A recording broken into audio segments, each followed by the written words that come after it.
For the past month, I've been working on this arcade game, which is based on this obscure game from the early 2000s for this custom-built arcade machine. Why, you might ask? A very reasonable question. But first, let's go into why I have an arcade machine in the first place. I started building this arcade machine about 3 years ago, kind of on a whim. I bought some stuff off Facebook Marketplace and just got going. I got most of it done in a weekend, and then it's been sitting in my room for the past 3 years or so. So I decided after finishing my last big project that finishing what I've already started might be a better idea before I jump into the deep end on a new oversized project like I usually do. So in an attempt to do that, I began this project by simply finishing the arcade machine. To start with, most of it's actually done, and all that's left is to add some decorations. The first thing I need to do is actually add this T-molding around the edges of the arcade machine. Here I'm just using a normal router with a specialized T-molding cutting tool. This part was a dusty affair and ended with me having some sort of sawdust on me for at least a month. So I did my best efforts to clean up after myself, which got the majority of it, but I'm still finding sawdust in very random places. So I still had this back panel that I had not attached and not entirely spray painted just yet. So I gave it another coat of plain black spray paint to hopefully cover up the missing areas. I moved it back from the garage into my room and started with the most time-consuming process of this, attaching the actual T-molding. I have thankfully sped up the whole process a whole bunch, but this took way too long. We can then quickly move on to me drilling the holes for the side speakers. These will function to provide just normal game audio. I'm not the greatest driller, and this caused a lot more sawdust directly in my room, which wasn't amazing. But I think it turned out quite well, and I'm enjoying the look, even though these are very cheap Chinese speakers I found on AliExpress. With that installed and attaching the backdoor panel, most of the major stuff is actually finished. I even added this cute little lock. But now we're going to move on to some of the sketchier stuff I got up to with this project. I actually want to add a normal power plug like you would see on a normal console to the back of this. So I found this thing on Amazon and thought, why the hell not? I can wire it up myself.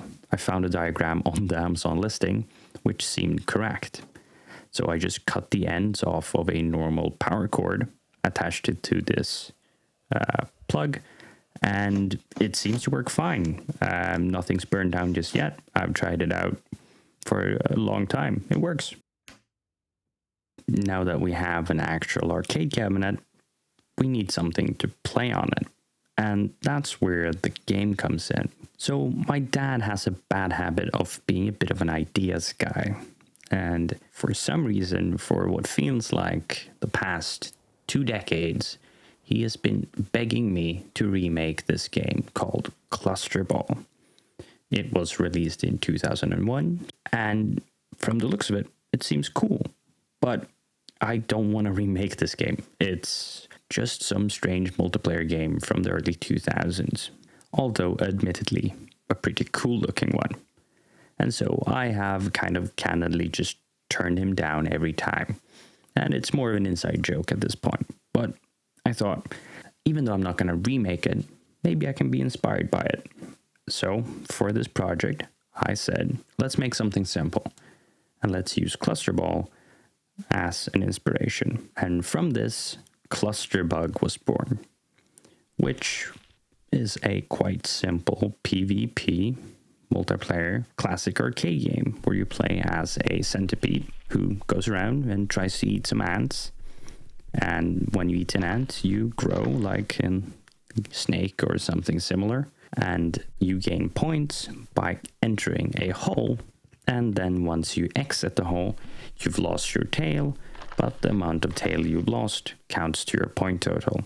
And it's really a simple idea. There's not much more to this. So I think we can just jump right into how this was actually developed. We actually just start by getting a character to move around the screen. I picked a triangle because I usually pick a circle, so I wanted to be a bit different this time. And as I say that, I switch back to a circle. Anyway, the main thing we actually want here is to recreate the kind of tail feel. And for that, I don't want the actual visual of the player to be connected to the player position. So to replicate the feel of a kind of flowing tail that isn't fast connected, I instead separate the actual visual as a separate object that follows a set point with a slight delay. And then we have other objects that follow each other in a line. And if we do this properly, we are able to recreate this kind of tail look. And I think it looks pretty neat. We can now pretty quickly throw together this demo of what it could look like if you eat an ant and grow a bit of your tail. Now, moving around and eating stationary targets isn't much of a game. So the next thing I did was adding a kind of ant spawning manager that spawns an ant on one side of the screen and then moves it to a point on the other side of the screen. And I think this creates a pretty good effect of ants moving about in somewhat random directions. Next up is adding the actual hole behavior so you can score points. I started by just adding a spawner that spawns an entry and exit hole and saves them as a pair that we can then use to handle the hole entry and exit behavior. Now, getting the whole entry behavior to feel right was probably the most difficult part of this project for some reason, and this is just an early version which kind of shows the concept. Now, in the same vein, this is my first attempt at implementing IK for the player character legs to the game, and it was actually a lot more difficult than I had expected. So I started at this point. I got kind of close. I won't show all the iterations because it took way too long, but I ended up just using the built-in Unity solution, which I didn't know existed at this point. I wasted a good few hours just messing about with this. Yeah, moving on. I was at this point having some issues with the player being able to glitch out of the screen, and I couldn't really rely on the built-in Unity colliders for some reason, probably my own mistake. So I decided that on collision, I would check and add a reverse force to get you to move out of the way.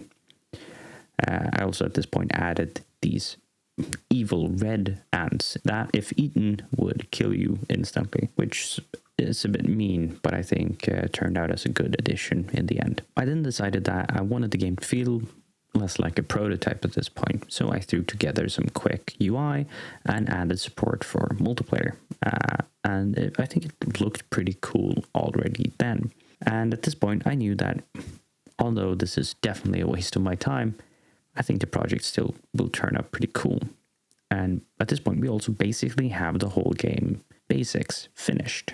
It's just polish that's left. So with that said, I decided that the next thing I could do was just throw together a quick game over screen and restart handling to have a pretty much complete game loop. And this was just to feel a bit of progress being made, honestly.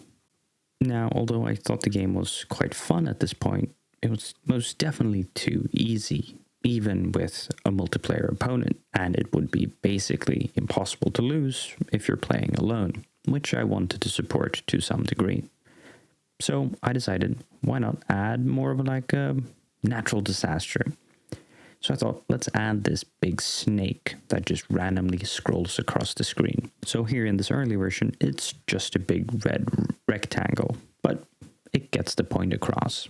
I then made this warning and spawning manager system to show which path the snake is going to take for a bit of a warning, I'm not that evil, and then to spawn and throw it across the screen. It also keeps spawning on a random interval between 15 and 20 seconds or so. And there can only be one snake at a time because I'm not that diabolical. Now up here next, there's going to be a bit of a jump in the video because I simply forgot to record. But we're now moving on to actually doing some visuals. And as you can see, I've actually already made some. And here we're finishing the last side piece I'm using to kind of designate the play area and to show where you cannot play. And we are using this fire engine to display the edge of the game here to the right. and I think it turned out pretty well, even with my severe lack of art skills. And if we just combine it all into one with this fancy little logo I made up from a font I bought off of Itch, I think it turned out pretty damn well for just a few hours of work. And it really cemented that this was an actual game. And it really did kind of feel arcadey at this point. Of course, all the player characters and ants are still rectangles and circles, but it kind of gets the feel of the game going, which I think is very important. At this point, I was on a bit of a roll, so I decided to add the art assets for the ants, and I also decided to give designing the player a try. I didn't end up sticking with this design, but I think it's interesting to at least show the iterations I went through before I reached my final conclusion. And I think this could look cool for another game.